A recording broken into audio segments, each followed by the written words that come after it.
Hannah Back believes her liberties are at risk. At risk because of a survey at the Ohio University campus in Athens called Smoke Vote 2010, which is questioning whether or not the campus should be smoke-free.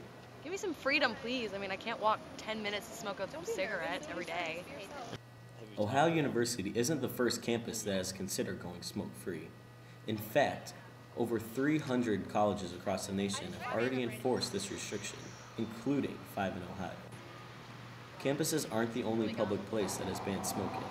Establishments such as restaurants and stores carry a no smoking policy as well.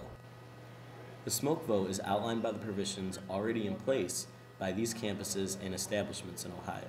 The University of Toledo had a survey similar to Smoke Vote, which was passed. Toledo is now in the process of banning smoking on campus.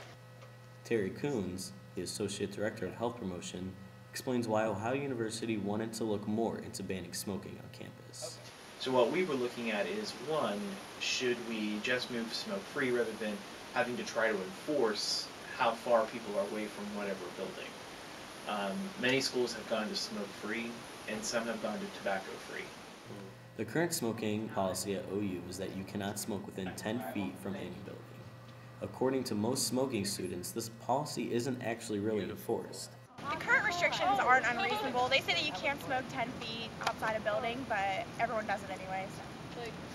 Many students at OU feel very strongly about the smoking policy and almost feel that a battle is at hands of the students, whether it be the current restrictions or possible future bans. Renee Harding, who has been a smoker for a few years, speaks out about the possibility of a current policy changing. I think it's my right to smoke wherever I want, and if people don't want smoke blown in their faces, they can just avoid me. Lindsay Cherry, a non-smoking student, also voices her opinion on the current restrictions and annoyances of smoking. I hate getting stuck behind these smokers walking because it's hard enough to walk up these hills without breathing in secondhand smoke. I don't want to be a part of secondhand smoke anymore. Even though the non-smoking students and smoking students clash, both groups recognize the effects of smoking on campus. Renee understands the health risks she puts to other students. I do understand where they're coming from because I think that secondhand smoke is a big issue, but I think it's my right to smoke wherever I want, and if people want to avoid me, they can. Secondhand smoke has actually been classified by the Environmental Protection Agency and is a known cause of cancer. Terry Coons explains the other serious health concerns on campus smoking. The major risk would be for anybody, whether you're on campus or not on campus.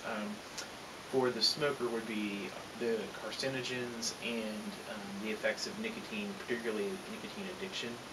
So the smoker is exposed to high concentrations of carcinogens. Now the general public, the reason that smoking is a public health issue is because it impacts not only just the smoker, but people in the environment. So secondhand or environmental tobacco smoke would be also impacting those who are around people smoking. Even with the possibility of a smoke ban, smoking students come to realize this could be what finally makes them break the addiction.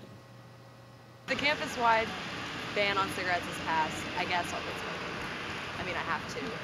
And I plan on quitting, but it's really hard, obviously. From the West Green in Athens, Ohio, I'm Ryan Judy.